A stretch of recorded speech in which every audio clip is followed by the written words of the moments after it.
그래서 저는 교수님이 이렇게 후보에 오르신 것만으로도 축하드리고 싶습니다.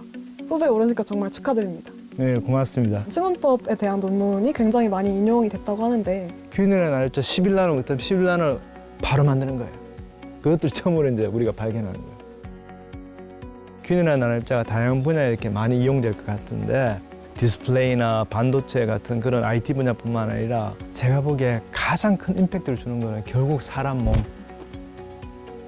병을 치료해주는 의료 분야 연구가 가장 임팩트가 클 거라 생각해요. 그래서 이제 지금 저도 한 지난 10년간 계속해서 지금 연구하고 있는 것 중에 하나가 뭔가니 FDA 승인받은 약이 없는 거, 그런 약이 없는 그런 질병 실제로 많아요. 예를 들면 치매나 아니면 파킨슨병 같은 경우도 그렇고 이것도 금방 치료제가 있을 것 같은데 치료제가 별로 없어요. 그런 병들을 어떻게 이제 새로운 나노 기술을 이용해서 나노 소재를 이용해서 새로운 치료법을 개발할 것인가 그런 고민들을 지금 10년째 지금 해오고 있어요. 그래서 지금 이제 하나 제가 가지고 있는 꿈이 있다면요. 제가 개발한 나노 소재를 이용한 그런 치료제들이 정말 환자들에게 적용이 되는 그런 것들을 제가 은퇴하기 전에는 꼭 한번 이루고 싶어요. 그래서 그 꿈들을 지금 가지고 있어요. 사실 나노 사이언스가 태동한 지 그렇게 오래되지가 않았잖아요. 나노 기술을 연구하시게 된 계기나 그 완전히 새로운 분야에 뛰어들 수 있었던 그런 동기가 궁금합니다. 제가 미국에서 이렇게 박사를 하면서 배운 것 중에 하나가 뭔가 하니 If you want to be somebody, somebody가 되고 싶으면 try something different. 새로운 것 좀 try 해보라는 거예요. 그러니까 새로운 도전을 하는가. 그것들을 가장 중요하게 저는 보고 있거든요. 그래서 저도 이제 미국에서 박사하게 할 동안은 초음파를 이용해서 하는 화학인 음파화학이라는 소노 케미스트라는 걸 전공했거든요. 지금 연구 인생에서 가장 중요한 결정을 할 수 있어요. 미국 박사과정 때 했던 연구 주제를 과감하게 버리고 그 당시에 막 떠오르던 분야가 나노과학 기술이었거든요. 아직까지 전혀 이렇게 아주 출발도 겨우 한 그런 학문 분야이지만 그렇게 해서 국가적으로 지원하자 해서 클린턴 대통령이 내셔널 나노 테크놀로지 이니셔티브라는 걸 주창했어요. 아주 초창기죠. 그렇게 해서 나노 기술에 천봉이가 발을 들여놓게 된 거죠. 이렇게 그러니까 힘든 시간들을 겪으면서 굉장히 연구를 하신 것 같은데 과학자로서 또 연구자로서 가장 중요하게 생각해야 할 가치나 그런 것들이 궁금합니다. 뭐 어떤 분야나 마찬가지지만 가장 중요한 게 결국은 창의성이거든요. 창의성의 뭔가니 그 문제를 발견하는 거예요. 문제가 뭔지를 발견한 문제가 가장 어려운 문제예요. 말장난 같지만은 그게 있잖아요. 시작이 반이 아니고 전부래요. 두 번째는 뭔가니 결국은 있잖아요. 모든 것들의 판가름은 사람 관계였어요. 모든 것들이. 그게 있잖아요. 가장 힘들지만 가장 중요해요. 다른 분야도 다 마찬가지예요. 마찬가지로 특히 요즘 21세기에서의 과학 기술 분야에서는 여러 분야의 전문가들이 협업해서 그렇게 하지만 큰 작품을 만들 수 있는 그렇기 때문에 굉장히 중요합니다. 근데 사실 이 창의성이라는 게 아무것도 없는 상태에서 그냥 솟아나지는 않을 것 같은데 그렇게 새로운 생각을 하고 창의적인 생각을 할 수 있게 만드는 그런 원동력이나 도움이 되는 일이 있다면 뭐가 있을까요?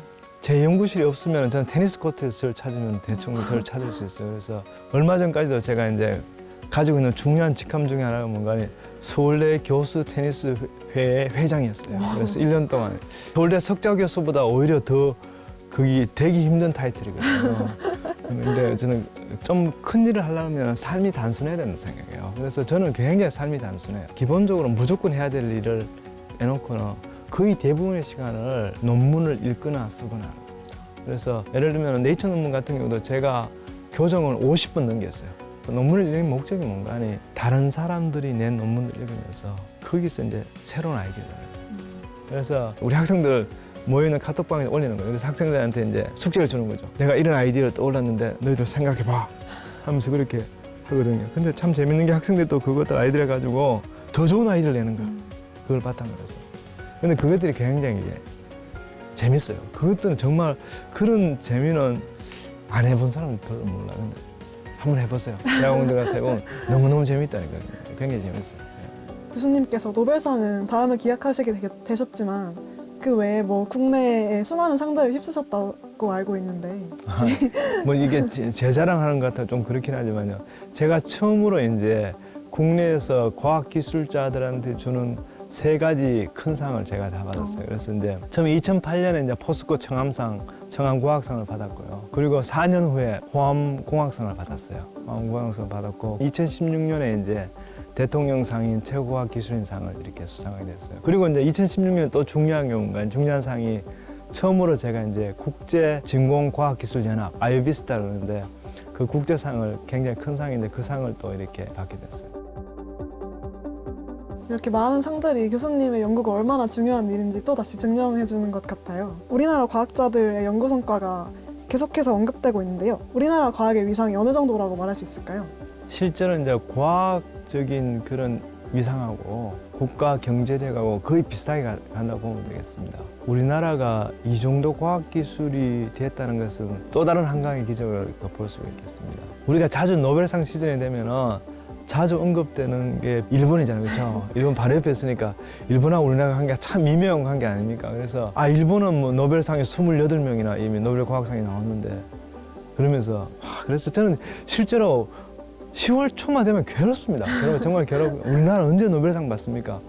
자, 그런데 일본에서 노벨상을 가장 많이 받은 연구기관 이름이 뭔가 하니 이화학연구소입니다. 리켄이거든요. 리켄이 만든 해가 1917년도예요. 우리나라 실제로 과학기술에 대한 지원이 제대로 시작된 게 1990년대 초반이에요. 자, 그런데 벌써 이제 제가 사이테이션 로레이트 선정된 한국인은 3번째예요. 그래서 카이스트 유령 교수님, 그리고 성균관대의 박남규 교수님, 그리고 제가 3번째예요. 그럼 저는 기적이라 생각해요. 저는 그래서 우리나라도 계속해서 이런 훌륭한 과학자들이 계속해서 나오기 때문에 조만간에 아마 그런 노벨상을 받을 수 있는 사람들이 분명히 나올 것 같아요.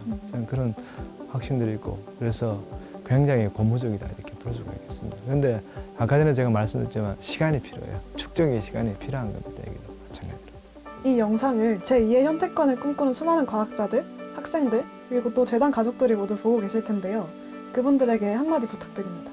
당연히 성실하면 기본이겠죠, 그죠? 성실하면 기본이죠. 모든 것들 큰 일을 하려면 결국은 한 분야에 집중해서 열심히 또 일을 해야 되고 자기가 정말 좋아하는 게 뭔가 자기가 정말 좋아하는 거 뭔가를 빨리 발견하는 거 그것들을 꿈이라 그럴 수도 있고 비전이라 그럴 수도 있고 그런데 그것들을 빨리 발견하는 게 굉장히 중요하다.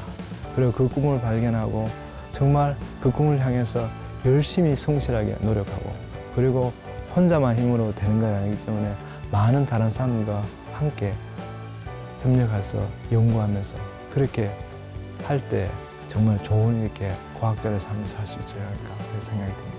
감히 꿈만 꾸던 시간이 현실이 되는 특별한 시간이었습니다. 오늘 말씀 나누게 되어 너무 영광이었습니다, 교수님.